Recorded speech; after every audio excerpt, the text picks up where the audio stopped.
Micro finance ಕಂಪನಿಯವರ ಕಿರುಕುಳದಿಂದ ಆತ್ಮಹತ್ಯೆ ಮಾಡಿಕೊಂಡ ಮಳವಳ್ಳಿ ತಾಲೂಕಿನ ತಗಡೇನದೊಡ್ಡಿ ಗ್ರಾಮದ ನಾಗರಾಜ ಅವರ ಸಾವಿಗೆ ಕಾರಣರಾದ ಕಂಪನಿಯವರ ವಿರುದ್ಧ ಸೂಕ್ತ ಕಾನೂನು ಕ್ರಮ ಕೈಗೊಂಡು ಸಾವಿಗೀಡಾದ ನಾಗರಾಜ ಕುಟುಂಬಕ್ಕೆ ನ್ಯಾಯ ದೊರಕಿಸಿಕೊಡಬೇಕು ಎಂದು ಆಗ್ರಹಿಸಿ ಮಳವಳ್ಳಿ ಪಟ್ಟಣದ ಸೂರ್ಯೋದಯ ಫೈನಾನ್ಸ್ ಕಂಪನಿಯ ಕಚೇರಿ ಮುಂದೆ ಮೃತನ ಶವ ಇಟ್ಟು ದಲಿತ ಸಂಘಟನೆ ಮುಖಂಡರು ಪ್ರತಿಭಟನೆ ನಡೆಸಿದರು.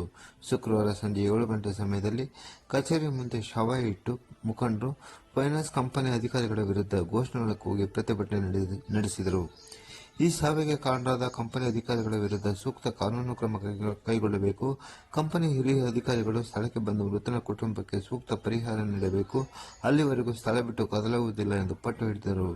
ಸ್ಥಳಕ್ಕೆ ಆಗಮಿಸಿದ ಡಿವೈಎಸ್ಪಿ ಯಶವಂತಕುಮಾರ್, ಇನ್ಸ್ಪೆಕ್ಟರ್ಗಳಾದ ಶ್ರೀಧರ್, ಬಸವರಾಜ್ ಅವರು ಪ್ರತಿಭಟನಾಕಾರ ಮನವೊಲಿಸುವ ಪ್ರಯತ್ನ ನಡೆಸಿದರಾದರೂ ಫಲಪ್ರದವಾಗಲಿಲ್ಲ. ಈ ವೇಳೆ ಮಾತನಾಡಿದ ದಲಿತ ಸಂಘರ್ಷ ಸಮಿತಿಯ ರಾಜ್ಯ ಕಾರ್ಯದರ್ಶಿ ಶಾಗಿ ಕೆಂಪಯ್ಯ, ತಾಲೂಕು ಮುಖಂಡರಾದ ಆಡ್ಲಿ ಸುರೇಶ್ ಮಾತನಾಡಿ, ಜಿಲ್ಲೆಯಲ್ಲಿ ಅದರಲ್ಲೂ ಮಳವಳ್ಳಿ ತಾಲೂಕಿನಲ್ಲಿ ಮೈಕ್ರೋ ಫೈನಾನ್ಸ್ ಹಾವಳಿ ಮಿತಿ ಮೀರುತ್ತಿದೆ. ಇವರ ಕಿರುಕುಳಕ್ಕೆ ಜನ ಬಲಿಯಾಗುತ್ತಿದ್ದರೂ ಜಿಲ್ಲಾಡಳಿತ ಯಾವುದೇ ಕ್ರಮ ಕೈಗೊಳ್ಳದೆ ಕಣ್ಮುಚ್ಚಿ ಕುಳಿತಿದೆ ಎಂದು ಆಕ್ರೋಶ ವ್ಯಕ್ತಪಡಿಸಿದರು.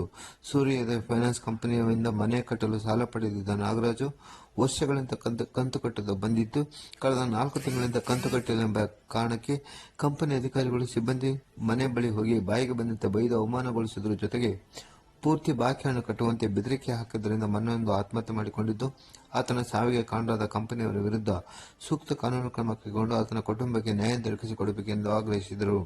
ವಿಷಯ ತಿಳಿದು ರಾತ್ರಿ 9 ಗಂಟೆ ಸಮಯದಲ್ಲಿ ಸ್ಥಳಕ್ಕೆ ಆಗಮಿಸಿದ ಉಪವಿಭಾಗಾಧಿಕಾರಿ ಶಿವಮೂರ್ತಿ ಅವರು ಮುಖಂಡರ ಜೊತೆ ಚರ್ಚಿಸಿ ಸಂಬಂಧಿಸಿದ ಕಂಪನಿಯವರ ವಿರುದ್ಧ ಸೂಕ್ತ ಕಾನೂನು ಕ್ರಮ ಕೈಗೊಳ್ಳುವುದರ ಜೊತೆಗೆ ಮೃತನ ಕುಟುಂಬಕ್ಕೆ ಸರ್ಕಾರದ ವತಿಯಿಂದ ಸೂಕ್ತ ಪರಿಹಾರ ಒದಗಿಸುವ ಜೊತೆಗೆ ಕಂಪನಿಯವರನ್ನು ಕರೆಸಿ ಅವರ ಮೂಲಕವೂ ಕುಟುಂಬಕ್ಕೆ ನ್ಯಾಯ ದೊರಕಿಸಿಕೊಡುವ ಭರವಸೆ ನೀಡಿದ ನಂತರ ಪ್ರತಿಭಟನೆ ಕೈಬಿಡಲಾಯಿತು. ಪ್ರತಿಭಟನೆಯಲ್ಲಿ ಮುಖಂಡರಾದ ಬಿಎಸ್ಪಿ ನಂಜುಂಡಸ್ವಾಮಿ, ಮಾರ್ಕಲ್ ನಟರಾಜು, ಬಂಡೂರು ಸಿದ್ದರಾಜು, ಮಾಜಿ ಪುರಸಭಾ ಸದಸ್ಯ ಸಿದ್ದರಾಜು, ನಂಜುಂಡಸ್ವಾಮಿ, ದುಗ್ನಳ್ಳಿ ನಾಗರಾಜು ಮತ್ತಿತರರು ಪಾಲ್ಗೊಂಡಿದ್ದರು.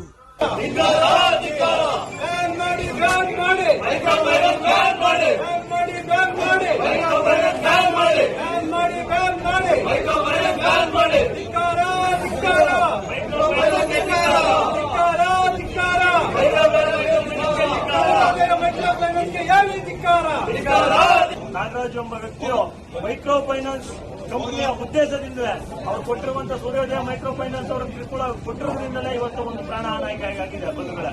ಇದ್ರ ಜೊತೆಗೆ ಸರ್ಕಾರ ಈ ಮೊದಲೇ ಏನು ಮೈಕ್ರೋ ಫೈನಾನ್ಸ್ ಗಳಿಗೆ ಕಡಿವಾಣ ಹಾಕುವ ದೃಷ್ಟಿಯಿಂದ ಸರ್ಕಾರ ಸುಗ್ರೀವಾಜ್ಞೆ ಮಾಡಿದ್ರು ಕೂಡ ಮೈಕ್ರೋ ಫೈನಾನ್ಸ್ ಕಂಪನಿಗಳು ಎಚ್ಚೆತ್ತುಕದೇ ಇಂಥ ದೀನ ದಲಿತರ, ಬಡವರ ಬಗ್ಗರ, ರೈತಾಪಿ ವರ್ಗದವರ ಜನಗಳ ರಕ್ಷೆ ಇರ್ತಿದೆ ಬಂಧುಗಳೇ. ತಿಂಗಳ ಕಾಲ ಸಾಲ ಮರುಪಾವತಿ ಮಾಡಲಿಕ್ಕೆ ಕಷ್ಟ ಆದ ಕಾರಣ ಮಾಡಲಿಕ್ಕೆ ಸಾಧ್ಯ ಆಗಿರಲಿಲ್ಲ. 1.25 ಲಕ್ಷ ದುಡ್ಡು ಕಟ್ಟಬೇಕಾಯಿತು ಅಂತೇಳಿ ಬ್ಯಾಂಕ್ ಮ್ಯಾನೇಜರು ಮತ್ತೆ ಒಬ್ಬ ಲಾಯರ್, ಆ ಬ್ಯಾಂಕ್ನ ಲಾಯರ್ ಕೂಡ ಬಂದು 1 ತಿಂಗಳಿಂದ ಅವರಿಗೆ ಸತತವಾಗಿ ಕಿರುಕುಳವನ್ನು ನೀಡಿ ಹಿಂಸೆನ ಕೊಟ್ಟಿರ್ತಾರೆ. ಆದ್ರೆ ಅವನು ಪರಿಪರಿಯಾಗಿ ಕೇಳಿಕೊಂಡಿದ್ರೆ ಅವ್ರು ಸಮಯಾವಕಾಶ ಕೊಡಿ, ನಾ ಕಟ್ಕೊಡ್ತೀನಿ ಅಂತೇಳಿ ಕೇಳಿದ್ರು ಕೂಡ ಅವ್ನಿಗೆ ಅವಕಾಶ ಕೊಡ್ತಾನೆ. ಅವನಿಗೆ ಅವನು 50,000 ದುಡ್ಡನ್ನು ತಗೊಂಡು ಕಟ್ಸ್ಕೋದಾನೆ. ಅವನಿಗೆ ಬಾಯಿಗೆ ಬಂದಾಗ ಬೈದು ಅವನಿಗೆ ಮನೆ ಹತ್ರ ಬಂದು ಸಾರ್ವಜನಿಕವಾಗಿ ಕೀಳು ಮಟ್ಟದ ಭಾಷೆಗಳನ್ನ ಪದಬಳಕೆ ಮಾಡಿ ಅವನಿಗೆ ಹೀನಮಾನವಾಗಿ ಮಾನಸಿಕವಾದ ಹಿಂಸೆಯನ್ನು ನೀಡಿ ಅವರಿಗೆ ಕಿರುಕುಳವನ್ನು ಕೊಟ್ಟಿರ್ತಕ್ಕಂಥ ಫೈನಾನ್ಸ್ ಕಂಪನಿ. ಆ ಕಂಪನಿಯಿಂದನೇ ಇವನು ಇವತ್ತು ಅವರ ಕಿರುಕುಳಕ್ಕೆ ತಾಳಲಾಗದೆ ಮಾನಸಿಕವಾಗಿ ನೊಂದು ಇವತ್ತು ಆತ್ಮಹತ್ಯೆಯನ್ನು ಮಾಡಿಕೊಂಡಿದ್ದಾರೆ. ಈ ಫೈನಾನ್ಸ್ ಕಂಪನಿ MD ಆಗಿದ್ದಾರೆ, ಅವರು ಬಾಂಬೆಲಿದ್ದಾರೆ. ಒಂದು ಜೊತೆ ಮಾತಾಡಿ ಮಂಗಳವಾರ ಅಥವಾ ಬುಧವಾರ ಅವ್ರನ್ನ ರಹಸ್ಯ ಹಾಕ್ತಿದ್ದಾರೆ ಮತ್ತು ನಿಮ್ಮ ಮುಖಂಡರನ್ನು ಕೂಡ ಕರೆಸಿ ಈ ಪ್ರಕರಣಕ್ಕೆ ಶಾಸಕರ ಏನು ಕಾರಣ, ಅವ್ರದ್ದು ಏನು ತಪ್ಪಿದೆ ಅದನ್ನು ಡಿಸ್ಕಸ್ ಮಾಡಿ ಮತ್ತು ಏನು ಪರಿಹಾರ ಮಾಡಬೇಕು ಅಂತ ನಿಮ್ಮ ಸಮ್ಮುಖದಲ್ಲೇ ಅವ್ರ ಸಮ್ಮುಖದಲ್ಲಿ ಒಂದು ಪರಿಹಾರ ಮಾಡ್ತಾರೆ. ಅದು ಒಂದು ಪಾಯಿಂಟ್. ಎರಡನೇದು, ಈಗ ನಮಗೆ ಇದು ಮೈಕ್ರೋ ಫೈನಾನ್ಸಲ್ಲಿ ಸಾಲ ತಗೊಂಡು ಕೂಡ ನ್ಯಾಷನಲ್ ಬ್ಯಾಂಕಲ್ಲೂ ಸಾಲ ತಗೊಂಡು ಕೂಡ ರೈತರು ಆಗಿದೆ. ರೈತ ಆತ್ಮಹತ್ಯೆ ಪ್ರಕರಣದಲ್ಲಿ ಕೂಡ ಅವರಿಗೆ ನನಗೆ ರೈತರ ಆತ್ಮಹತ್ಯೆ ನಾನೇ ಹೇಳಿದ್ದು ಅದನ್ನು ಕೂಡ ನಾವು ಕಾನೂನು ನಾವು ಹೇಳ್ತಾ ಈ ಸಲ ಅದನ್ನು ಕೂಡ ನಾವು ಪರಿಹಾರ